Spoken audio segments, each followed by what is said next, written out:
ओम नमः शिवाय दोस्तों, राधे राधे। आज के इस वीडियो में हम देखेंगे श्रावण सोमवार की बिल्कुल सरल पूजा विधि। घर पे रह के भी आप पूजा जो है वो बहुत ही आसानी से कर सकते हैं।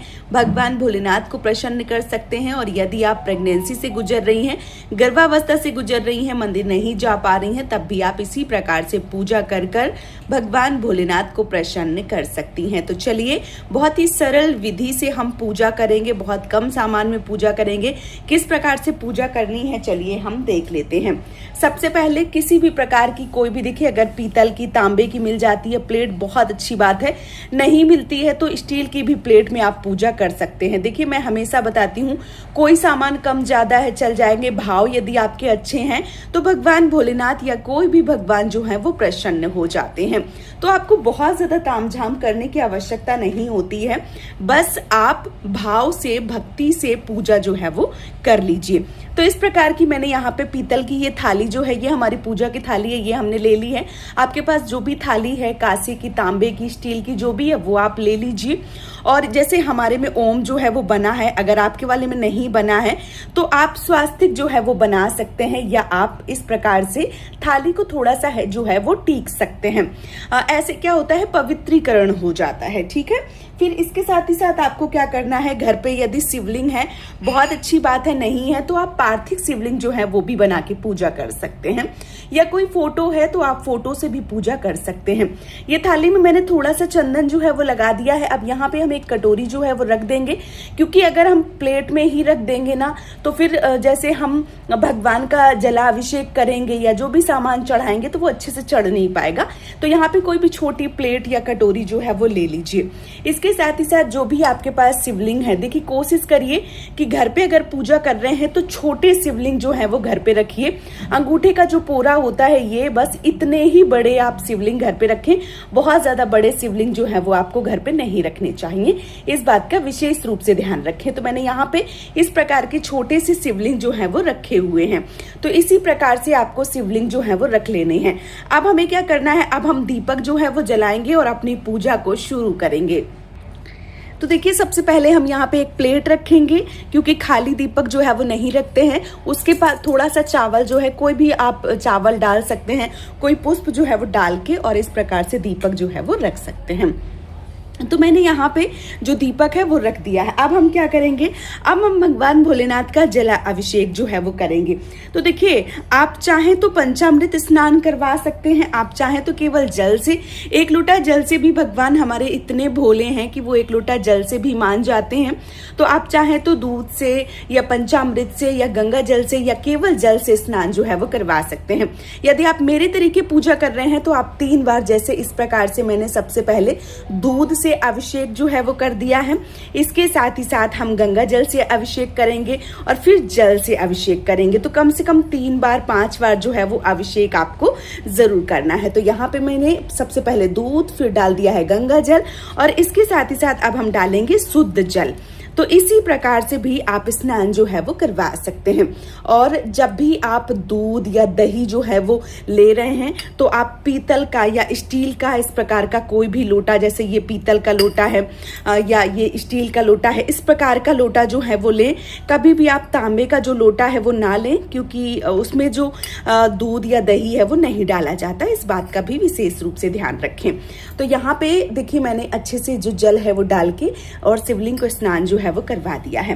अब हम क्या करेंगे, जनेऊ और वस्त्र जो है वो पहनाएंगे। तो यदि कोई आप वस्त्र उड़ा रहे हैं, पहना रहे हैं, तो वो भी आप पहना सकते हैं, नहीं तो आप कलावा रूपी इस प्रकार से जो वस्त्र है वो चढ़ा सकते हैं। और इसी तरीके से आप जो जनेऊ है, यदि है आपके पास, तो जो जनेऊ है वो जरूर पहनावें। ठीक है, फिर हम क्या करेंगे, फिर चंदन से तिलक जो है वो करेंगे। सफेद चंदन, पीला चंदन, जो भी मिल जाता है वो आपको जरूर करना है। ठीक है, तो इस प्रकार से हम चंदन जो है, हमारे पास पीला चंदन, सफेद चंदन, कई तरीके के चंदन है तो हम चढ़ा देंगे। आपके पास जो भी हैं वो आप उस प्रकार से चढ़ा सकते हैं। थोड़ा सा यहाँ पे हम जो अक्षत है वो भी चढ़ाएंगे। चावल के रूप में जो अक्षत है वो जरूर चढ़ाए जाते हैं, इस बात का विशेष रूप से ध्यान रखना है आपको। और यदि आपके पास काले तिल हैं तो वो भी आप चढ़ा दीजिए। ठीक है, तो मैंने यहाँ पे काले तिल, अक्षत सब कुछ चढ़ा दिया है। साथ ही साथ हम अपने दीपक का जो पूजन है वो भी कर लेंगे। करेंगे। तो इस प्रकार से हमने दीपक को जो रोली और कुमकुम या जो भी है आप चंदन वगैरह लगा सकते हैं। तो यहाँ पे हमने दीपक का पूजन जो है वो भी कर दिया है, साथ में भोलेनाथ का पूजन जो है वो भी कर दिया है। अब हम क्या करेंगे, जो पुष्प है वो समर्पित करेंगे। तो देखिए यदि बेलपत्र मिल जाते हैं बहुत अच्छी बात है, बेलपत्र जो है वो आप जरूर चढ़ावे। यदि नहीं मिलते हैं तो कोई दिक्कत नहीं है, ठीक है। जो भी सामान है उससे आप पूजा कर सकते हैं। तो बेलपत्र जो है वो यदि मिल जाते हैं तो 1-2 बेलपत्र जो भी है वो आप जरूर चढ़ावें, ठीक है। तो यहाँ पे बेलपत्र जो है वो चढ़ा देना है। फिर इसके साथ ही साथ जो भी पुष्प आपको मिल जाते हैं हम दीपक को भी पुष्प चढ़ाएंगे, और इसी के साथ साथ जो महादेव हैं उनको भी सफेद, देखिए हमें एक छोटा सा सफेद जो फूल है वो भी मिल गया है, लाल फूल जो है वो भी मिल गया है। तो जो भी आपको मिल जाए इस प्रकार से वो आपको फूल जरूर चढ़ा देना है। इसके साथ ही साथ जो भी फल हैं आपके पास वो चढ़ा दें। जैसे यहाँ पे सेब, आम का सीजन चल रहा है, या जो भी अभी बहुत सारे जो फल हैं वो मिल रहे हैं तो आप वो भी चढ़ा सकते हैं। इसके साथ ही साथ जो भी मिष्ठान है आपके पास, जैसे बतासे हैं या आपके पास इलायची दाना है या मिश्री है, जो भी है वो आप चढ़ा सकते हैं, ठीक है। तो इस प्रकार से हमने यहाँ पे संपूर्ण चीजें जो है वो चढ़ा दी हैं। अब हमें क्या करना है, हाथ में थोड़ा सा पुष्प लेना है या चावल लेना है, और इसके साथ ही साथ हम क्या करेंगे, जो शिव चालीसा है उसकी जो पुस्तक है वो भी पढ़ सकते हैं, या भगवान शिव के किसी भी मंत्रों का जप कर सकते हैं। कुछ नहीं आता है तो ओम नमः शिवाय मंत्र का जाप जो है वो भी किया जा सकता है। तो आप देख लीजिए कि आपके पास कौन सी चीजें हैं, किस प्रकार से साधन है, उस प्रकार से आप ले सकते हैं। तो आप लेके और जो शिव चालीसा है उसका भी पाठ कर सकते हैं, और यदि नहीं है तो ओम नमः शिवाय मंत्र का जाप कीजिए। जितनी देर आप पूजा करते हैं उतनी देर आपको कम से कम जाप जो है वो जरूर करना चाहिए। इसके साथ ही साथ जो भी दक्षिणा है आपके पास, क्योंकि पूजा में जो भी त्रुटि होती है, कोई गलती होती है, कोई चीज जो है वो रह जाती है, तो दक्षिणा जो है वो हमारी पूजा को संपन्न करती है, इसलिए हमें दक्षिणा जो है वो जरूर चढ़ाना चाहिए। तो इस प्रकार से संपूर्ण चीजें जो है वो आप चढ़ा सकते हैं, और आने वाले सावन के सोमवार में जो पूजा पाठ है वो कर सकते हैं। लास्ट में आप चाहें तो कपूर की जो आरती है वो कर सकते हैं, और आप चाहें तो जो दीपक आपने जलाया है इससे भी बहुत ही प्रेम पूर्वक भगवान की जो आरती है वो कर सकते हैं। तो इस प्रकार से सरल तरीके से आपको पूजा करना है, और शाम का जैसे मान लीजिए सूर्यास्त के पहले ही ये सारा सामान जो है वो आपको हटा देना होता है। जो आपने जल जैसे थाली में जब आपने अभिषेक किया है, जो सामान बचा है वो सारा प्रसाद के रूप में आप सामान जो है वो खा पी सकते हैं। जो जल है वो किसी पेड़ों में डाल सकते हैं, तुलसी में ना डालें, बाकी आप कहीं भी डाल सकते हैं, किसी एकांत जगह पर डाल सकते हैं या घर के गमलों में डाल सकते हैं।